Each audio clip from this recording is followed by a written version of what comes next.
Hello everyone, welcome to a brand new Camp Cretaceous video. The Season 4 trailer has just dropped, it's on my channel, and also my first reactions to it as well. But today's video, what is it? We are breaking down the teaser trailer, or the full trailer shall I say, because this is a minute and 8 seconds roughly, thereabouts. And a lot has been revealed actually through the trailer, and also through what we seem to be an article from Entertainment Weekly. So what we're basically going to do is we're going to run through that, we're going to showcase the trailer bits. There's nothing HD at the moment, which is a little bit disappointing, because this trailer will look incredible in HD, so do bear with the quality, I do apologise, but basically, let's get into it, let's rock on. So the opening sequence for Jurassic World Camp Cretaceous Season 4, we can see that they are finally leaving the island, and the campers are happy. They're in rejoice, they're very over the moon, let's say. So they are exactly, in optimal position to be happy. But then all of a sudden, the Mosasaurus, which we suspected from Camp Cretaceous Season 3's sort of lineup with Fallen Kingdom, has been unleashed and it's now open in open waters. And it's chasing down the boats with the campers on. We can see that it's being picked up on radar. Not too sure how, maybe it's just because it's blocking the radar. Yeah, that's how it works, of course it does. But yeah, so you can see it's being picked up on radar, so clearly the campers are, using the boat to its full advantage, shall we say. And it swims up to the boat, and obviously, we know what happens then.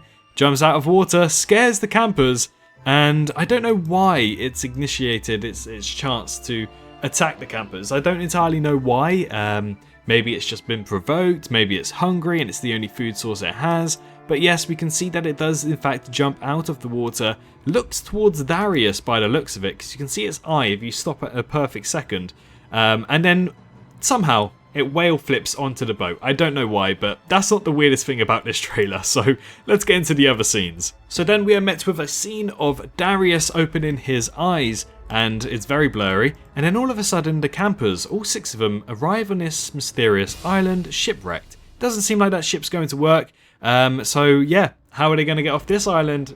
I don't know at all. But we can see it's got like some stormy weather and the campers are helping each other and they're trying to find their bearings. When all of a sudden, Brooklyn walks into what seems to be the hexagonal patterns we saw from the teaser trailer. And when she does that, we find out that it's holographic. And it's actually a huge lab, which is then where this trailer starts getting weird. So the campers walk into this sort of corridor where they found a lab, and then next thing you know, we're met with the campers holding their arms together side by side, wondering what is going to happen on this island. We then get a really quick glimpse of what seems to be a Tyrannosaurus Rex. However, we know this is not Isla Sorna, and it's confirmed to be a brand new island to the Jurassic canon. So looking at this T-Rex, it is not Rexy, it is not the Buck Rex, the Doe Rex, the Junior Rex, it's none of those, it's a brand new Tyrannosaurus Rex. As her entrance happens, we can clearly see the ground is shaking for the campers and they get scared, with Yaz seeming to be the last one to run away, which is very interesting attention to detail. As we know, Yaz, out of all of the campers, is probably the fastest one. So with her being the last one to run away, in my opinion it does make sense because she's able to catch up the campers quite easily. Next up, we are seen with a shot of an eye of some sort of species. I don't know what this is, but it seems feathered. This dinosaur, if it is a dinosaur, seems to be feathered.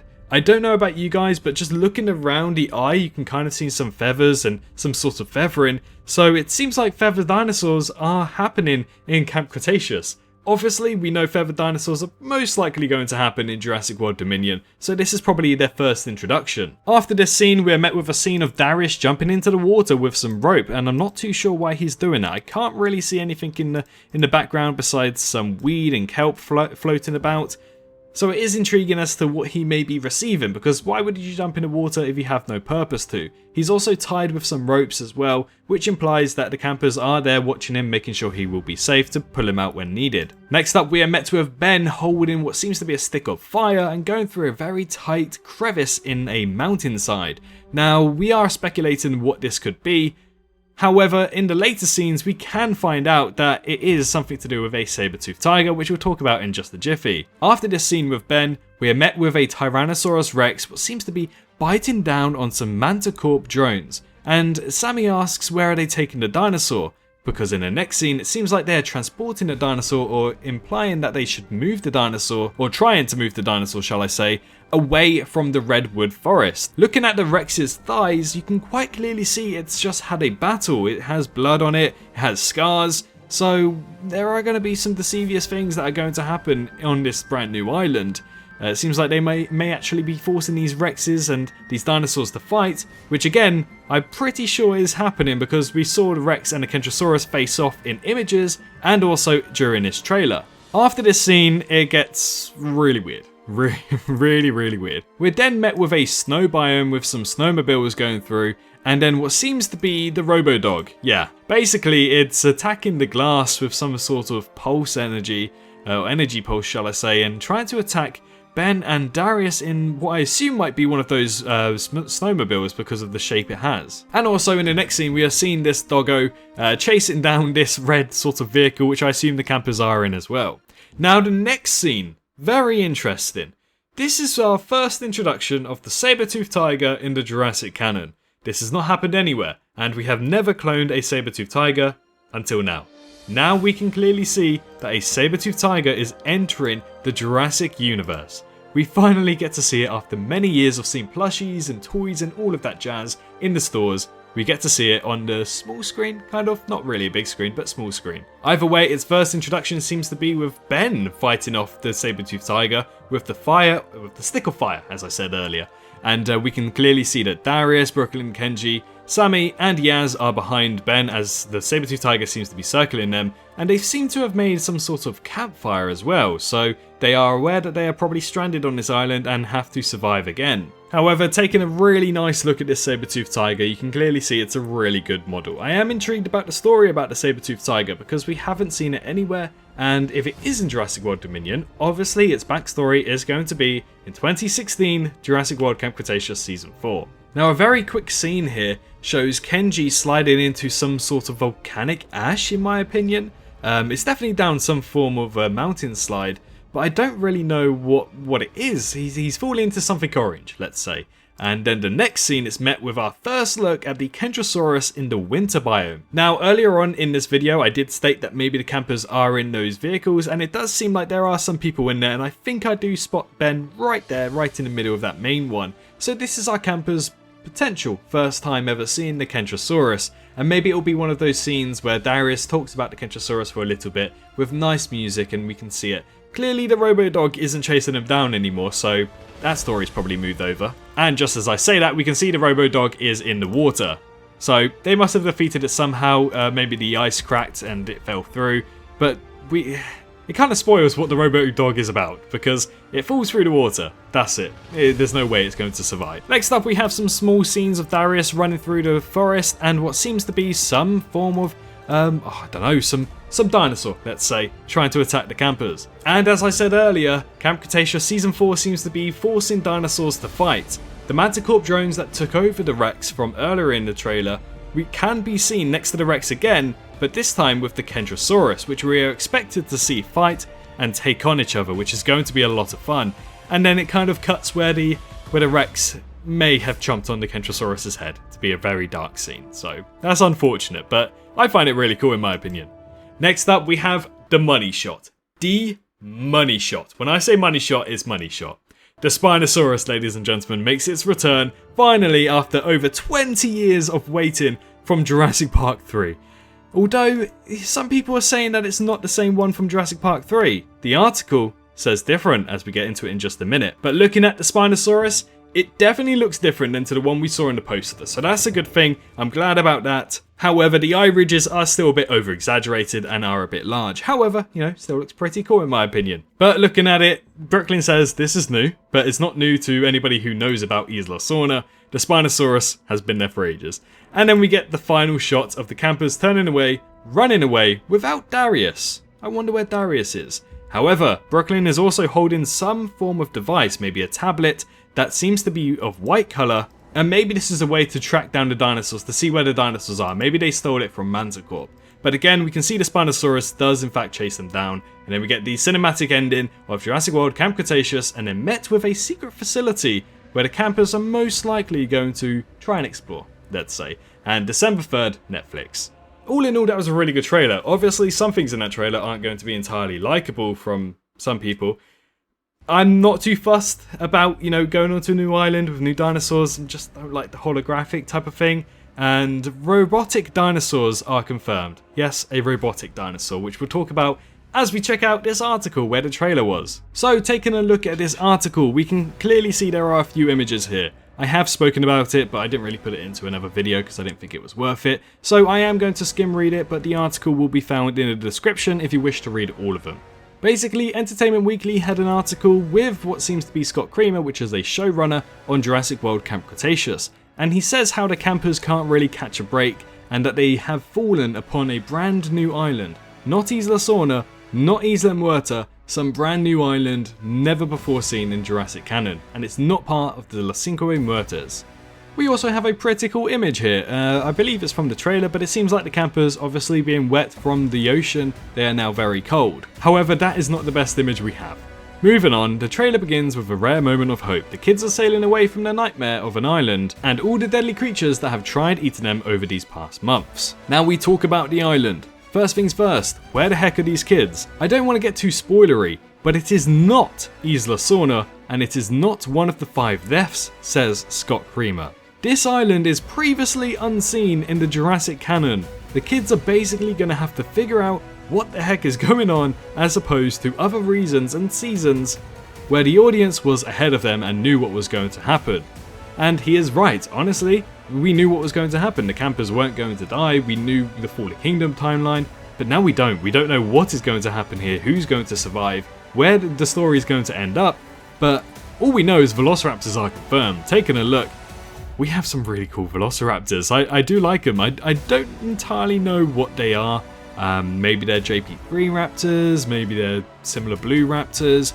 Either way, Blue isn't the last of her kind, and they said in Fallen Kingdom that she was. So what's going on here, I don't entirely know. Something is happening, there are brand new Raptors. Blue's not the last of her kind, let's say, and she was in 2018, so something might happen to these Raptors, or maybe something might not. Who knows? However, this is where we get onto the weird section. Robots, yeah. Robots. Wherever the kids now find themselves, it's an island of robots. The first bots we see are drones herding a dinosaur, the same kind of drones we saw tailing the Scorpius Rex in Season 3. And if there are drones, that means someone is operating them. I think what it comes down to is who and why. Those are some of the questions that we're going to start digging into in Camp Cretaceous Season 4 according to Scott Creamer. Again, we are met with a really cool image of the Manticorp drones and the Rex. Pretty cool if you ask me. The trailer also finds the group interacting with a facility that appears to project different environments using holograms from icy tundras to deserts. The tundra one particularly comes with a robot that happens to look like a dinosaur. Now I don't know what they mean by a dinosaur robot, because that looked like a dog, not a dinosaur in my opinion, especially if they mean the ice tundra, because that was definitely a dog. I don't see that as being a dinosaur. Really hope there are no robotic dinosaurs on this island, because I feel like that would be way too silly for Jurassic canon. So, fingers crossed, otherwise it might actually happen. We've done 26 episodes of kids running away from dinosaurs in the jungle. So what can we do that still feels like it's part of the overall story, but that changes things up? Ups the ante, ups the threat to the kids. It's almost like Darius mentioned in Season 3 about the Scorpius Rex. They've only survived because they know how the dinosaurs are going to behave, or they know what the situation is. Now, thanks to the Mosasaurus, they've been thrown into a new world where they don't know why things are happening or who's behind it. Obviously, things are not good, so not only is it all fear of dinosaurs and now robots, but it's also fear of the unknown, which again, pretty cool. Now we move on to the saber-toothed tiger, where Scott Creamer states that he may take credit for this one. We've now expanded this world where it's not just InGen and it's not just Biosyn. First name drop. The company's trying to clone the dinosaurs. People are making these prehistoric creatures, so it's like, why would they necessarily stop at just dinosaurs? Really good point right there. However, Scott Creamer also confirms the big implication here is that there could be other non-dinosaur prehistoric creatures lurking in Season 4. Maybe a woolly mammoth, woolly rhino, one or the other. Maybe even Megaceratops, Megatherium. Big sloth. But yes, I'm very excited for that. So now we move on to the Spinosaurus. Lastly, we have the Spinosaurus. The last time we saw one was in Jurassic Park 3, chasing Alan Grant around Isla Sorna. According to Scott Creamer, there's a good chance that this might be the exact same Spinosaurus. I don't see how, I don't know how. Either way, pretty cool if you were to ask me. The same Spinosaurus from 20 years ago? Which means, no, it wasn't fully grown, I guess, in a way, kind of, from Jurassic Park 3. It was still technically a juvenile. I know some people are going to be happy about that, some people aren't. But it was about 3 years old in 2001, or 2 years old, shall I say. And now it's 22 years old, so it's now 22 years old if this is the same Spinosaurus. But I think because he's confirming it, it basically is the same Spinosaurus. However, Scott Creamer also brings up the question, well then, why the heck is it in a desert? Because that's not a normal habitat for a Spinosaurus, and he is right about that. And that's something for us to think about. Why is it in a desert? Maybe it's because it's the holographics, maybe it's because it's, well, trying to die, I don't know. We don't really know what's going to happen with the Spinosaurus. Theories down below, go for it. However, as I did report earlier on in the year, Scott Creamer always wanted to show off the Spinosaurus because it is the largest carnivore on land that we've ever seen in the world. However, it is not a main antagonistic for Camp Cretaceous Season 4. He says, we've broadened out a lot more. The Spinosaurus is definitely prominent in Season 4, but I wouldn't say it's our main antagonistic. It's not our Toro or Scorpius Rex. Well, there you go. It's not going to be a main aspect, but it is prominent, so maybe about 2 episodes with it maybe. Nonetheless, that's the full trailer breakdown. We've actually just got the HD trailer whilst I was recording this, so that's why there's probably a big jump for Editing Swerve to deal with. But yes, we've got the full HD trailer, go check it out. I've got my reaction as well. This breakdown was long, I will be honest. It was very long. So quickly, subscribe if you're new. 100,000 subscribers is right around the corner, and that would honestly mean so much to me. However, if you did enjoy today's video, just leave a like. That's all I ask for. But the main and the most important thing, make sure you're all staying safe out there. And I can't wait to see you all in the next one. Bye bye. Hello, hi, you. Did you enjoy the video? Just a little reminder to press that like button and also subscribe. I just want to thank my Patreons for this month on screen right here, as giving me that little extra support really does go a long way. But anyways, I hope you guys have an amazing rest of your day.